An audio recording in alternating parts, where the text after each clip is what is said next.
We spend hundreds of dollars every month buying the newest clothes, buying the fanciest gadgets, buying useless things that we don't really need. Heck, even a night out with the homies can cost you up to $100. Yet, when we want to invest in ourselves, in something that directly elevate our lives, we hesitate.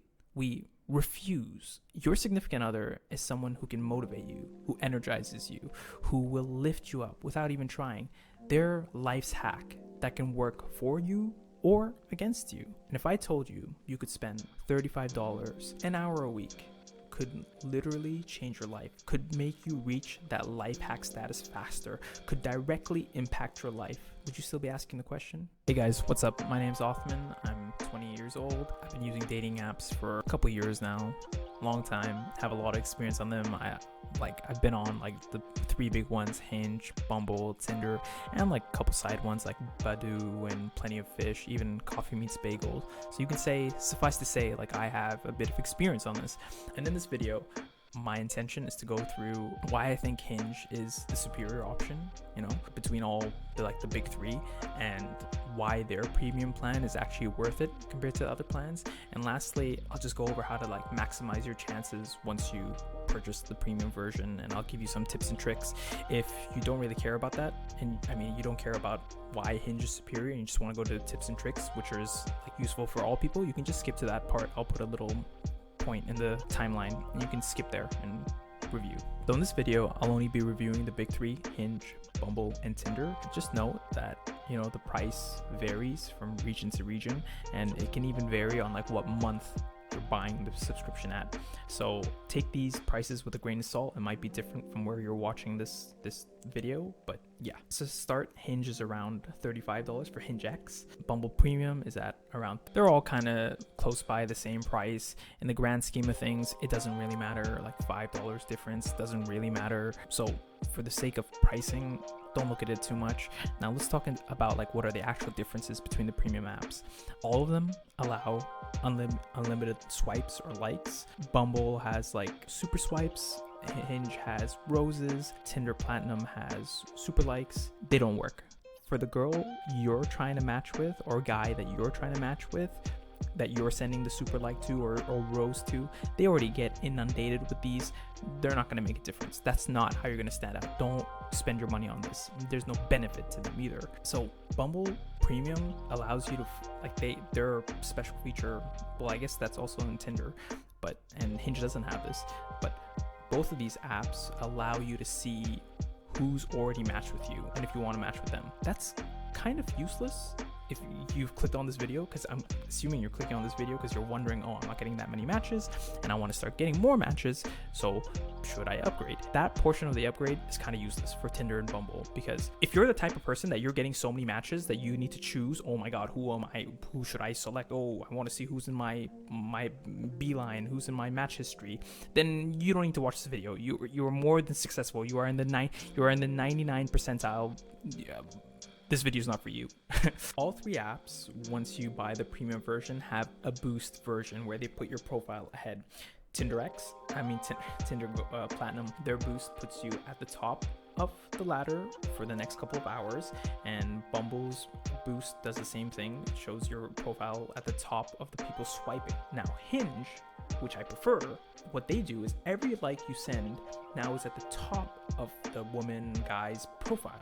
So now you're the first person they look at. And if you're a guy, especially, when your girls are inundated with matches, they get hundreds of matches per day. So if you can put your profile, your like, at the top, at one of the first pages that they see, your chances of getting a match skyrocket. Because it could be that you have the perfect profile, that you're super charming, you're super nice, you have everything working for you, but you're just match 50, and no girl's gonna go till match 50. She's already 10 people in, she's like, okay, I'm done, I've seen enough. So if you can be at the top of her likes, you're gonna get engagement, versus on the other apps, you're gonna come to the top and she could still swipe you left. That doesn't really help. But on Hinge, it's you're matching based on profile, and yes, she could decline you, but your chances are way higher because you're actively sending a like and usually replying to a comment or photo, versus just it being picture based. So I find that Hinge's top priority is way more useful. And lastly, the filters on Hinge is nuts. Like, okay, on Bumble you have filters to like age and demographic and blah blah blah, but on Hinge you can get so specific. You can go height, you can check like where they're from, ethnicity, location, and Tinder has none of that. So I really think Hinge caters to exactly what you're looking for, and I much prefer that. I much prefer matching with people I know I'm going to enjoy. I don't want this like random swarm of women who I don't think I'll like actually like, but I'm just mindlessly swiping right because I need the ego boost and dopamine rush of getting a match. And while that's nice, it's not actually productive to the goal of finding someone. So I really prefer Hinge's like filter options and their deal breakers. Bumble provides that too, but not to the extensive nature that Hinge provides it. Like, you can even find like monogamous or non-monogamous relationships, and it gets really detailed, and I appreciate that. That's a nice touch, that's a nice differentiator, and that's another reason why I prefer Hinge. All in all, I feel that in general speaking, if you're younger, Tinder is more your game, because Tinder is more for hookups and not really finding a significant other, and now it's kind of become that like hookup app and that hookup culture. Meanwhile, Bumble is kind of for casual dating, which is kind of an oxymoron, because you shouldn't be casually dating. Like, you should respect the other person's time, and you should respect your own time. And you know, like, if you're going on a date, it should be to lead to something. It shouldn't just be to like waste each other's time. Sure, you can have a fun time, but ideally the fun time should lead to something. So I find that like girls on Hinge are a bit more serious about like not only responding and giving accurate, feedback, but also conversating. They're a lot better on Hinge than on Bumble, because the idea is this is more serious, versus on Bumble the idea is that it's more casual, and all dating when it starts is technically casual and then goes into serious. So it never made sense to me that like the whole category of casual but not serious dating, like all dating should be with the intention of hopefully this becomes serious. I just think for all those reasons I've stated above, price, filter, services, that Hinge is the optimal app. And now I'm going to go into how you can optimize your profile. First things first, you got to have at least 2 pictures of your face, and they need to be clear. Don't be hiding your face, don't be wearing a bandana, don't be wearing a hat. Clear face, show your face, let him see you, look pretty, look good for the camera. You need to show your face, because the face card is the most important. Yes, height matters and all those other things, and your clothes matter also, and you should look good in your picture, but your first picture needs to show your face very clearly. And you should ideally have 2 pictures of your face very clear. And in your second picture, you can, maybe if you can show off your other attributes, maybe you're jacked, maybe you're really tall, blah, blah, blah, blah. Show that off. That's totally fine. But your first picture needs to be a clear picture of your face. And then going on, your first prompt is really important. That's the first little tidbit that this girl gets about you. She's going to see your face and she's going to see your prompt. So in your answer, you need to give something a little interesting, something a little bit spicy, get them enticed. Don't be bland. Be a little, engage them. Be a little curious. Like, why would he say this? What's with this person? Because you have 1 second to make that impression. Guys already barely look at girls' profiles. Girls have so many more chances and opportunity, and people hungering after them on the dating apps, that you have 1 second. And your first pick and first prompt make the biggest difference. Be wild, be funny, and if you have a nice voice, answer the prompt with a voice note. Be a little sultry. Girls like that. Or if you have a really deep voice, play into that. Or if you can do impressions, put that as your opener. Like anything that can stack the cards in your favor. Next, going on, when you have pictures, you should have pictures, like the rest of your pictures should be pictures with friends. At least have one group activity or one picture with friends to show like, oh, I'm not a serial killer. I go out, I have fun, I have friends. Don't make sure your pictures don't embody the stereotype you are. Like, if you're from, I don't know, like some country guy in the middle of nowhere from like Oklahoma, don't have a picture of you standing with a fish. Don't be that guy. Make sure you don't have stereotypical pictures. Like for me, I remember I had a picture of me like coding. It's like, oh, brown guy coder? And like not coding, but like on the computer. So like make sure that you don't have pictures that embody your stereotype, because that's an immediate no, I'm gonna stop this. I'm gonna show you my profile now. I hope it'll I can edit it here, and I hope I'll just review that slowly and you can go through that. As you get older, I think Hinge Premium, Hinge X is more worth it, because dating becomes more serious and your time is more valuable.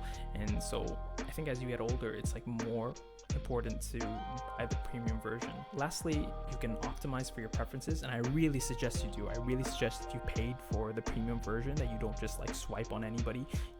If you want a short Latina honey bunny who's a little fiery, you know, a 5'2", set that as your deal breaker. Get that Latina girl.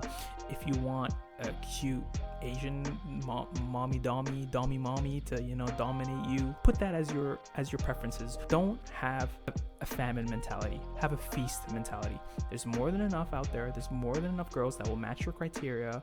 Have patience, put the time and effort into matching with women's, be witty with your responses. Okay, think about what you'd actually respond. Don't just give a boilerplate response of, hey, what's up? How you doing? You're cute. Like, give them something to work with. And by the way, this only works if you put effort into it. You can't just buy the premium version and expect matches. You still have to actively use the app every day. Every day, send 10, 15, 20 likes, and then hopefully eventually you get a couple likes back, and then you have to actively engage in conversation. And some women will not answer you, but that's true for the premium versions and not the premium versions. Make sure also one of your pictures having a black and white picture as a guy increases your chance of matches. Why? I don't know. Science says so. Something I don't have scientific evidence for is that keeping your deal breakers off actually increases your matches also. I know previously I just said have deal breakers, but logically it makes sense that if you open the pool to anybody, you'll get more matches. But I recommend against that. But if you're just looking for that dopamine hit of I need matches, I need to feel good, I need self-confidence, then keep your deal breakers off. If you're LGBTQ, this app's great. Put your preferences in, get what you want, yeah? And if you're still not getting any matches after using all these tips, you may want to check my skincare video that I recently made. I'll put it right here, and I'll go over the minimum things you need to maximize the amount of benefit you get from skincare. And remember, face card is the most important thing when dating. So if you're not getting any matches, you really should check this out, and I hope that improves your chances. Yeah, bye-bye. Like the video, please like and subscribe and leave a comment. I appreciate all the feedback. This is like new videos, so yeah, okay, bye bye.